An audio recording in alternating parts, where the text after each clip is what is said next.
नमस्कार, ADN city news में आपका स्वागत है और आपके साथ मैं हूं आरती सिंह। ये तस्वीर ही शायद मौजूदा दौर की हकीकत है।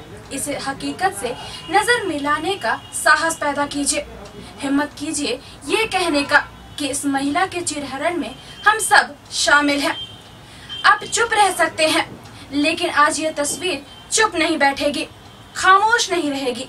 बीच सड़क पर हैवानों के बीच नंगी खड़ी महिला की तस्वीर ललकार रही है हमारी उस संवेदना को जिसे हमने गिरवी रख दिया है, जिसे हमने टांग दिया है पशुता की खूंटी पर और हैवानियत की नंगा नाच कर रहे हैं। शायद अब यह कहने की जरूरत नहीं होगी कि हम इंसान से हैवान बन चुके हैं। हैरान हूँ, क्या सैकड़ों की भीड़ में एक भी ऐसा नहीं था जो कहता कि ये हमारी पौरुषता नहीं, नामर्द होने का परिचय है। आपको बताते चले कि सोमवार के दोपहर बिहिया के रेड लाइट एरिया में इंटर के छात्र का शव मिलने से अफरा तफरी मच गई और बिहिया का रेड लाइट एरिया धू धू कर जलने लगा।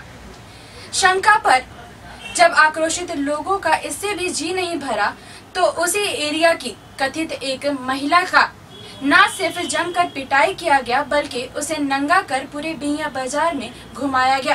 क्या बाबू कुंवर सिंह की धरती की महिलाओं ने ये सब नहीं देखा? देखा होगा, भरपूर देखा होगा।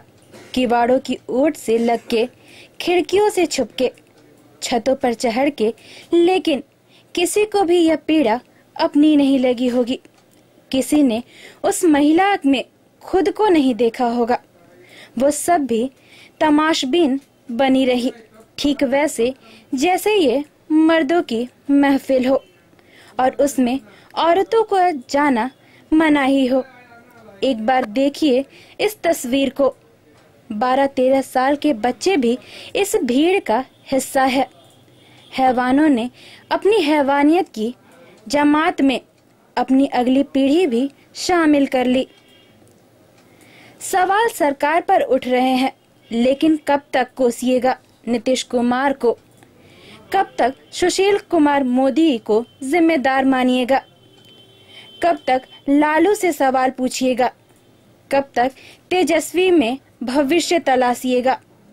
यह सिलसिला नहीं थमने वाला। जब आप जंगल राज की दुहाई दे रहे होते हैं, तब तक महाजंगल राज आपको मुंह चिढ़ाने आ खड़ा हुआ है। और कितनी मिसालें चाहिए आपको? अरे फूल जैसी बच्चियों को हैवानों ने नोचा, आप चुप रहे, सिर्फ नीतीश को कोसते रहे।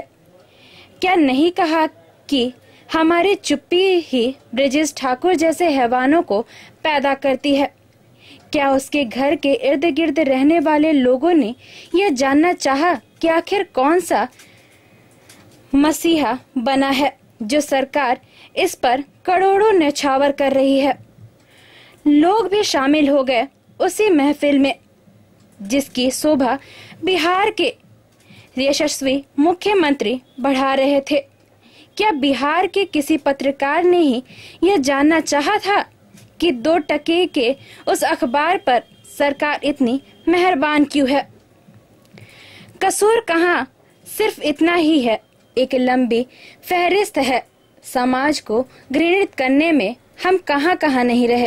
क्या हमने आवाज उठाई जब भीड़ तंत्र कभी जात के नाम पर तो कभी मजहब के नाम पर इंसानों का शिकार करती रही? नहीं, हमने अपनी दलीलों से मौत को जायज ठहराया, रेप को जायज ठहराया। ये वही जायज है जो बहुत गहरे तक घर कर चुका है।